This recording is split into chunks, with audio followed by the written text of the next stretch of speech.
Hello everyone, and welcome to the History of Byzantium, episode 138, Abhorring the Palace. Last time, Nicephorus' focus brought Cilicia and Cyprus back into the Roman Empire. His armies raided Syria at will, and the city of Antioch now glittered temptingly on the horizon. However, today, we will base ourselves on the Bosphorus and deal with the problems being stirred up at home by the new regime. Nicephorus had ascended the throne in 963, and after that first year had spent most of his time in the east conquering. He now returned to Constantinople to spend most of 967 and 968 in the palace dealing with administration. By the end of that period, he was a deeply unpopular figure. So disliked, in fact, that men began to talk of overthrowing him, safe in the knowledge that the populace would not rally to his aid.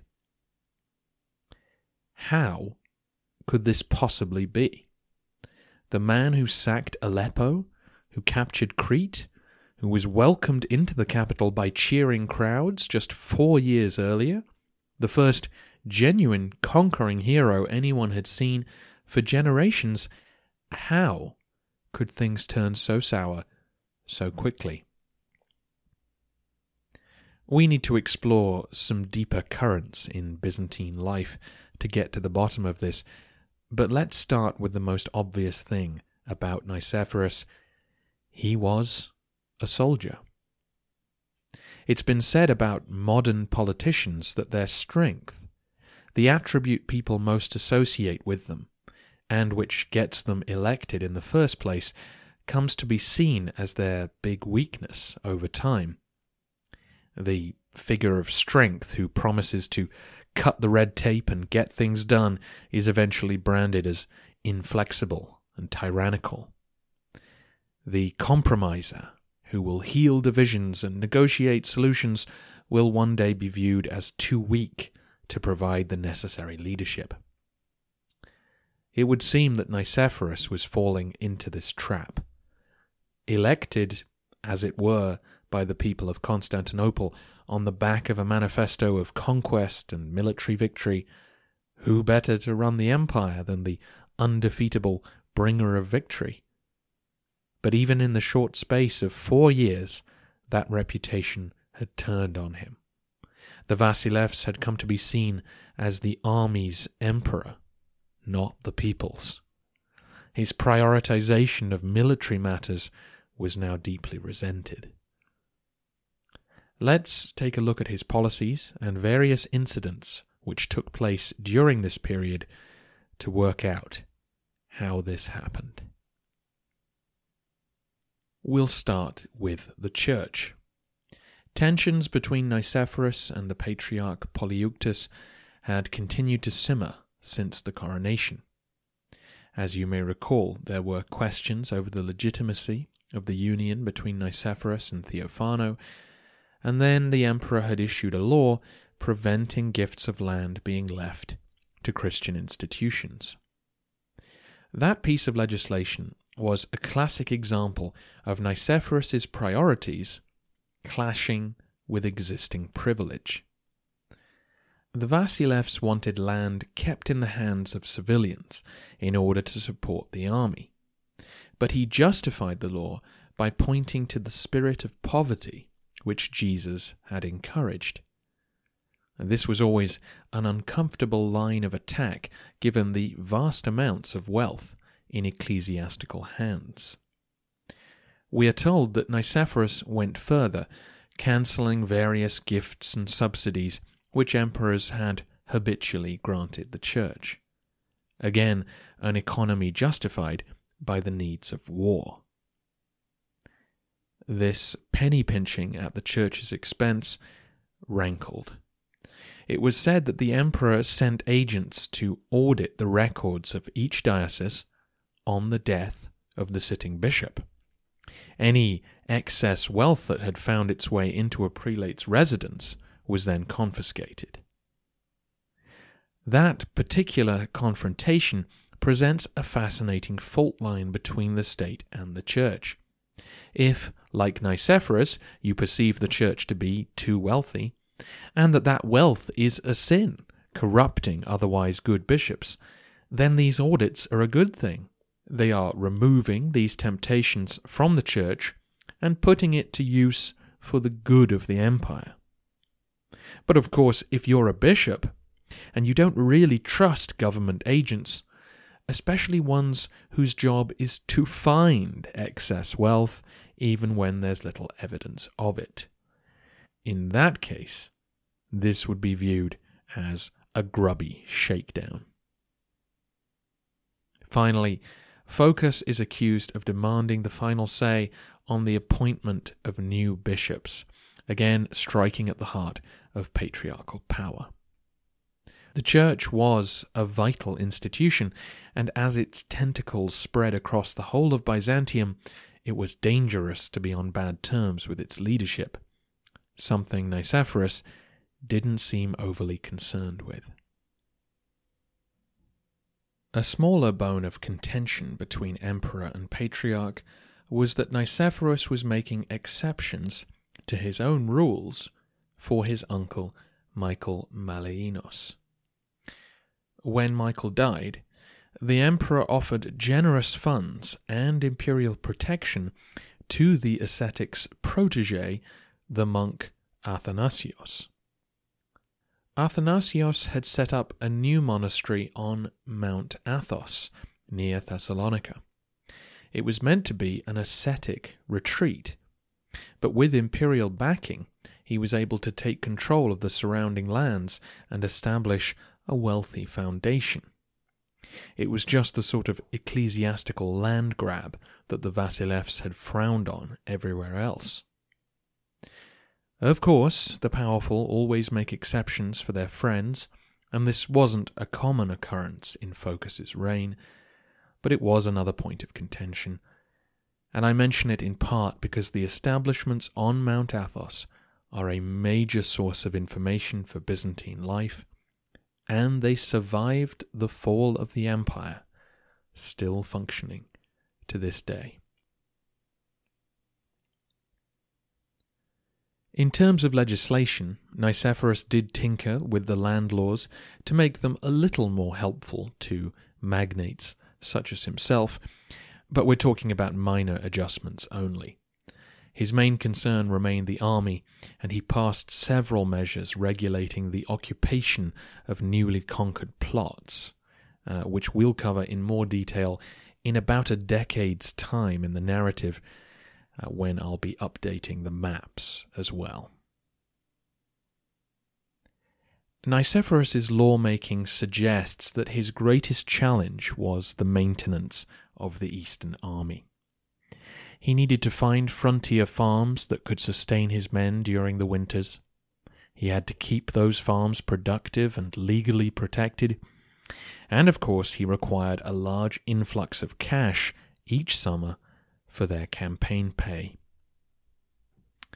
That last concern touches on the most sensitive of political topics, taxation. Nicephorus is accused by every source we have of overtaxing his subjects. The most hostile historians make the traditional claim that he was inventing new taxes all the time. We always hear this about bad rulers. Interestingly, modern historians are confident that this is a fabrication, the actual making up of new taxes. The problem with smearing Nicephorus is that he never lost a battle and was well known for being personally pious. So it was impossible to claim that he was a blasphemer or foolish or clearly despised by God. One of the few avenues left open to a critic was to say that he impoverished his own people. However, it is true that Nicephorus was on the hunt for cash. We've already seen that he was squeezing the church for what they could give him, and he refused to hand out any largesse to the Senate, as the assembled notables of the capital were still sometimes known. Then he turned to the rest of the people. As I hinted at a couple of episodes ago, it's likely that Nicephorus instructed his tax agents to be thorough, which was never a popular move, even if it was perfectly legal. The emperor also decided to mint a new coin, the tetarteron. It was a gold coin 1/12 lighter than a normal nomisma, but valued at exactly the same amount. So, by paying government expenses in the new currency, Focus would effectively be making an 8.3% profit. Not that profit was the goal. The idea here was to make the government's existing supply of precious metal go further. Various suggestions have been made for the exact reasoning behind this decision, but presumably at its core, this was a measure designed to help pay the army.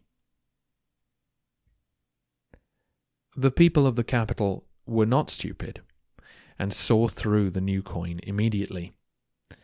They knew that the Vasilevs was trying to manipulate the economy for his own ends, and his ends were clearly the military, which made the tetarteron a prominent symbol of the government's warped priorities in the eyes of many.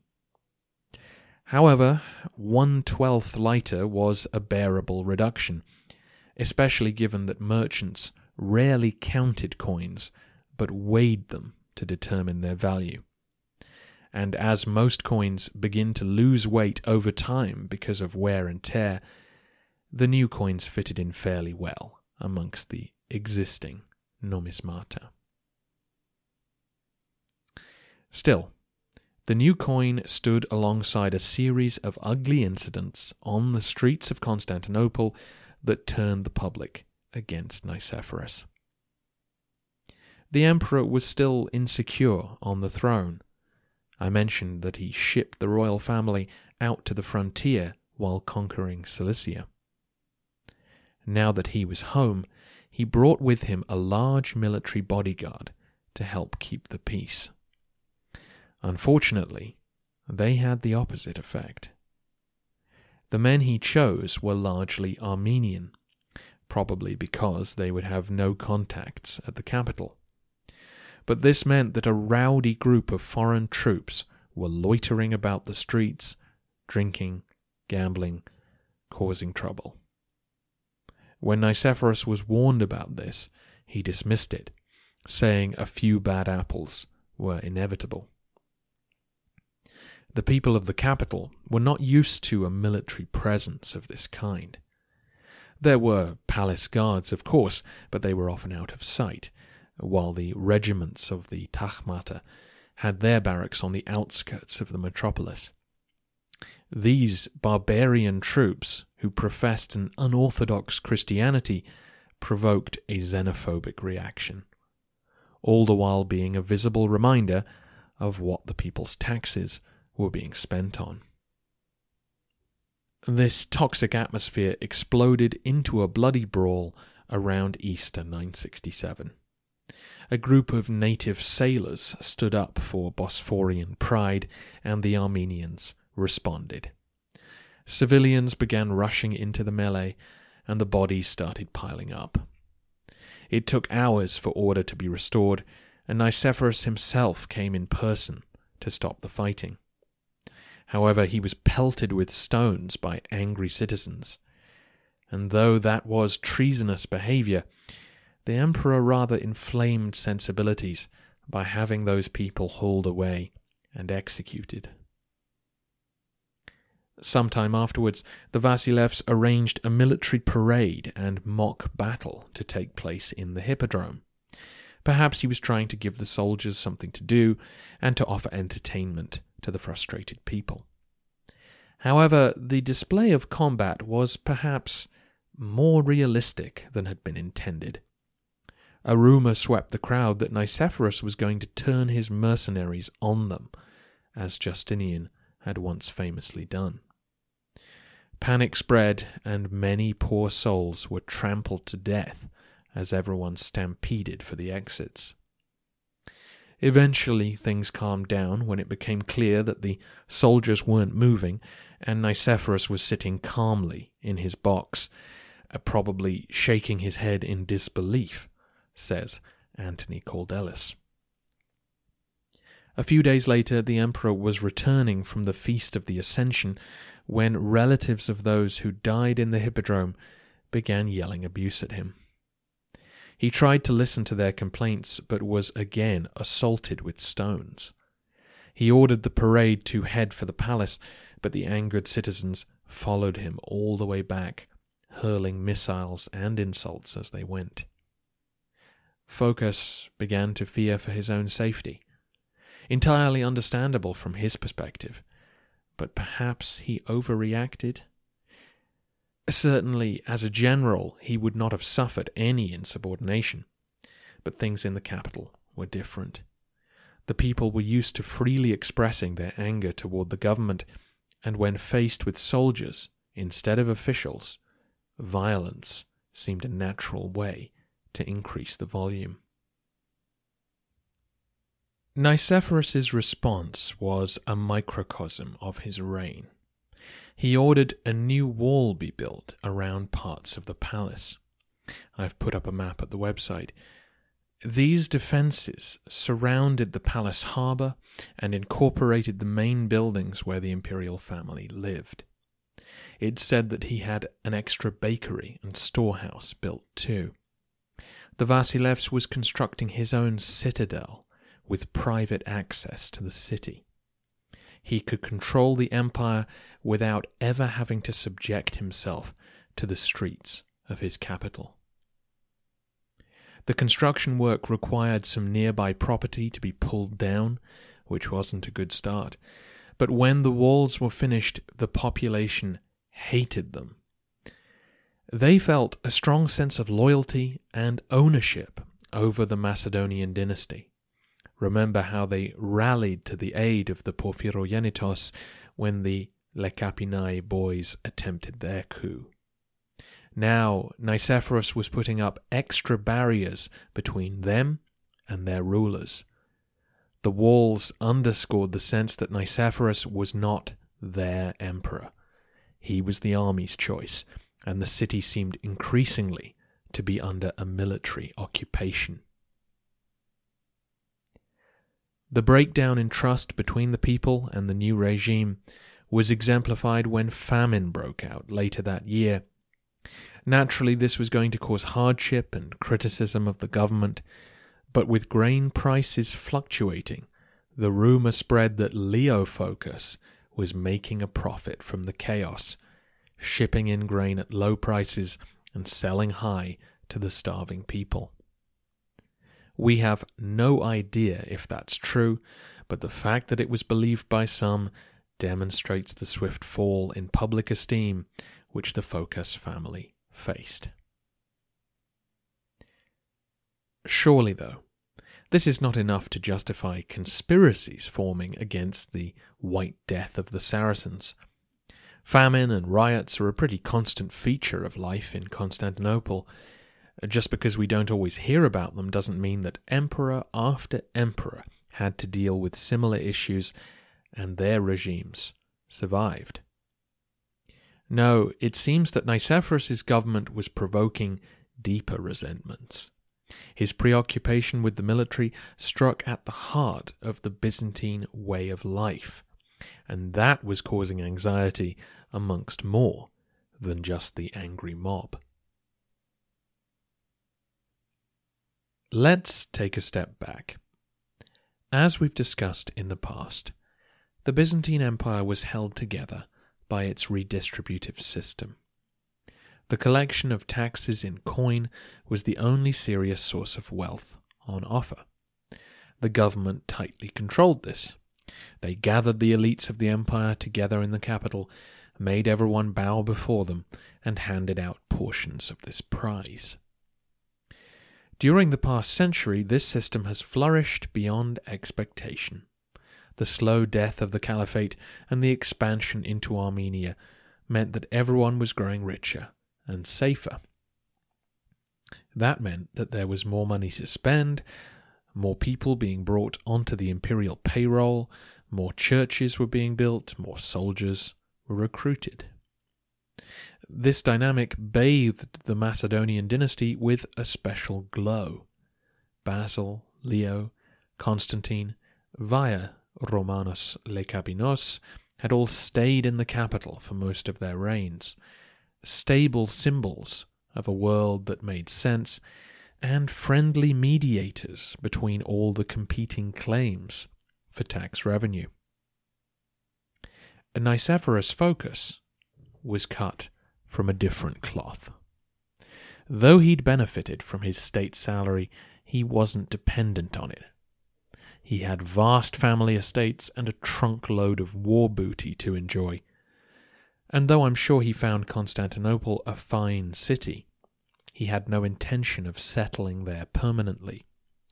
He had spent his life on the frontier, and his heart was there. Remember, this was a man who greatly admired ascetic monks who abandoned the cares of this world and sought out the wilderness where they could be alone with God. His leanings toward that lifestyle made him a first-class general. Hardy, rational, disciplined. But spending your days in the saddle is very different to sitting on the throne. Where Constantine Porphyrogenitos had presided serenely over endless, tedious ceremonies, Nicephorus was shifting in his seat. Staring into the distance, he longed for his campaign tent. And it wasn't just temperament where Nicephorus differed from his predecessors, it was outlook. The Macedonian emperors had sought to manage the benefits of imperial expansion within the existing system, whereas Nicephorus was busy opening up new worlds. He had never lost a military engagement that he'd led. He had seen his enemies run for their lives at the sight of him. He had heard the screams of adulation that only true superstars receive. It's no surprise that he wanted more, as did the armies he led. His eyes were fixed on the east and the possibilities that lay ahead of him. In many ways, this should be a good news story for Byzantium. The further their armies pushed east, the safer and more prosperous Anatolia became. But for the well-born of the Bosphorus, this change brought with it a threat to their way of life. The bulk of the empire's population lived in western Anatolia, and so naturally the majority of state spending went there. It was these families who reared sons and daughters destined for careers at court, and it was their networks that dominated the imperial bureaucracy. This class saw a threat in the Cappadocian magnate, Nicephorus. Where were his priorities going to lie? Obviously, in the east. So now all the best prizes and plum commands would go to his friends and retainers, not to mention foreign allies off in the mountains and deserts. And it wasn't just about the army draining cash away from the center, it was the existential threat to the center which lay at the core of attitudes to Nicephorus. Since the rise of Islam, Byzantine history has been all about centralization. Everything from the imperial mints to Greek fire and the tachmata to the relics of saints have all been invested in Constantinople. The city was the one safe place in the Roman world, and the empire's survival had depended on it as both a physical fortress and an ideological one. The redistributive court had wrapped itself tightly around the palace. The livelihoods and social status of everyone depended on their relationship to the court. So the appearance of a new source of wealth and status, a new star in the solar system, was frightening to those who depended on the status quo. If men could become rich and powerful without the aid of Constantinople, what did that mean? The soldiers in Nicephorus's army were the obvious example of this change. Their grandfathers had needed their state salaries to survive, but now an officer stationed in Cilicia could imagine an alternative route to a better life. Campaigning with the emperor, grabbing slaves and shiny things, building an estate in the borderlands, one that was self-sufficient and would leave a legacy for their family. No longer would he have to carefully curtsy at court. He would take what he needed and bow only to his general. It's not a great leap from that situation to imagine a permanent military takeover of the civilian infrastructure at the capital. How would the refined urbanites fare in a world run by Eastern conquerors? Nicephorus's attacks on ecclesiastical wealth can be seen in this context. The church was an avenue that the elites exploited to gain social status and shield their wealth. By restricting its privileges, Nicephorus was closing avenues for advancement. In this time of anxiety, we receive a fascinating anecdote. According to an anti-Nicephorus source, the emperor asked the patriarch to make a major ideological concession to the army. Phocas wanted men who fell fighting the Muslims to be automatically granted the status of a Christian martyr. The genuinely pious Nicephorus may have been sincere in trying to honor the fallen, to bring into official ideology some of the frontier spirit, where he comforted his men in their hardships by pointing to the religious significance of the struggle they were a part of. Or he may have more cynically seen the benefits of attaching spiritual import to military recruitment and motivation. The patriarch completely rejected this idea. It was at odds with centuries of church thinking, which saw war as inevitable, but regrettable. To encourage men to murder in the name of Christ disgusted Polyeuctus, and he naturally resisted a move that would see his office as another tool of the emperor's project of militarization. Now I should say that we don't know if Nicephorus ever really asked for this. It's listed as a grievance against him by a historian writing decades later, trying to blacken his name. However, the accusation has the ring of truth about it.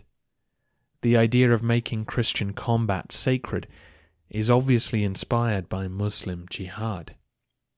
Leo VI, in his Tactica, wrote enviously of how the Saracens were able to inspire volunteers to come to Cilicia every summer without fail.